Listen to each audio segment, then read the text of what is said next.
I heard this story on a train from my compartment neighbor. The journey was supposed to take 5 hours. In the compartment with me were a young woman with a 5-year-old girl and a woman of about 60. The little girl was so restless, constantly running up and down the train, making noise, while the young mother chased after her and tried to calm her down. This went on until the elderly woman picked up the restless girl, handed her a brightly colored book she took from her bag, and to everyone's surprise, the girl immediately calmed down and became absorbed in looking at the colorful pictures. The young mother, whose name was Marina, didn't know how to thank the woman for her help. And the woman smiled and said, "I'm bringing this book to my long-awaited granddaughter." Tears began to flow from the woman's eyes. Marina and I started to comfort her. In response, the woman told us the following story. My story is such that it's easier for me to tell it to strangers than to share it with my family and loved ones. It happened to me a long time ago when my daughter Lilia was born. She was born so unattractive, all scrawny, pale and skinny. When my husband looked at me, all he said was, "Who did she get her ugliness from?" Lilia grew up a very sickly and weak child. She started walking late. We were constantly in and out of hospitals. My husband couldn't handle this ordeal, and one fine day he left me. Lilia started school at 8 years old, and even then, they didn't want to accept her. At school, everyone teased and bullied her, sometimes even beat her. This went on until she was 18, until the moment when Lilia fell in love for the first time. That love was unrequited and brought my daughter a lot of suffering. I kept hoping that my daughter would become prettier with age, but that never happened. And then there was this first love. My daughter suffered and was deeply upset, mostly because of her unattractiveness. And the young man didn't pay any attention to her. And when Lilia decided to confess everything, he rudely rejected her and called her a freak. My daughter couldn't take it and decided to end her life. She swallowed a bunch of pills. The doctors barely managed to save her. In the hospital, sitting by my dying daughter's bedside, I didn't know what to do out of despair. And then, I dozed off and had a dream. I'm walking through the forest, tall and dark trees all around me.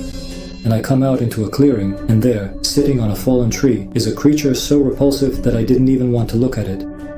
It looked at me and said, "Is your daughter not beautiful? Do you want her to become the most beautiful girl? I can help you, but you must pay me for this beauty, and what the payment will be, I'll tell you later. Do you agree?" I was in such a state that I agreed with this creature. I had barely said yes when I woke up.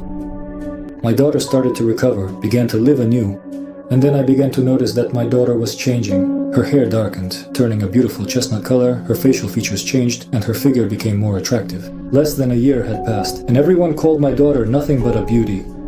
She was overjoyed. Suitors appeared, and she started getting marriage proposals, and soon she married a good young man. They began living with me in my apartment. Soon her mother-in-law became pregnant, the child. Everyone was waiting eagerly. And then, in the 7th month of pregnancy, I had a dream. Again the forest, again the clearing, and the monster in the tree.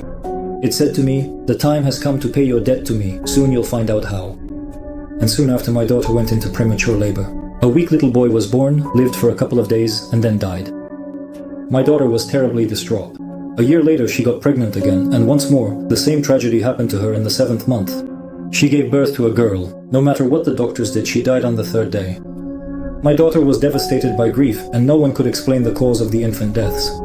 The poor girl outlived her 4 children, who all died on the 3rd day of life. All her beauty faded away from grief. She became as she once was before. But at least her husband didn't leave her. He supported her as best he could.